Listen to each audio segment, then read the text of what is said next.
Bonjour, voici l'analyse technique de l'euro-dollar à 14h40. Alors, je vais faire une mise à jour de cette analyse puisque cela fait un petit moment que je n'en ai pas fait.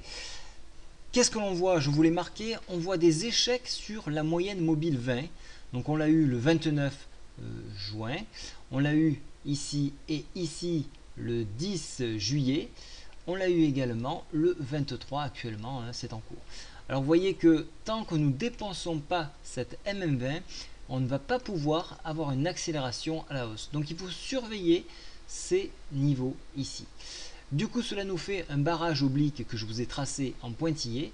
Et donc ça sera notre point à la fois de résistance, mais support dans la mesure où on le dépassera. Vous voyez qu'on a quand même de très bons ingrédients. La MACD semble vouloir repartir à la hausse. Le stochastique est déjà engagé pour une hausse. Donc on a quand même pas mal d'ingrédients pour vouloir donc reconquérir les indices, un point psychologique. Actuellement, nous sommes en consolidation sur la zone des indices. On est en appui sur les 50% de retracement Fibo.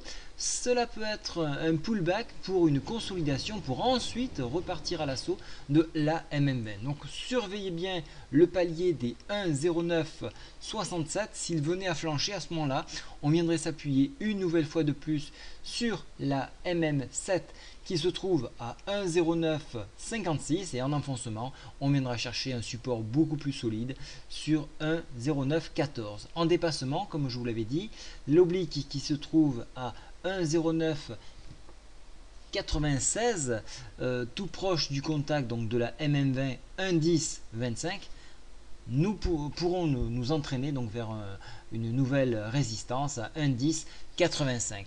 Voilà un petit peu les points clés que l'on peut surveiller sur cette parité. Je vous souhaite à tous une très bonne après-midi. Au revoir.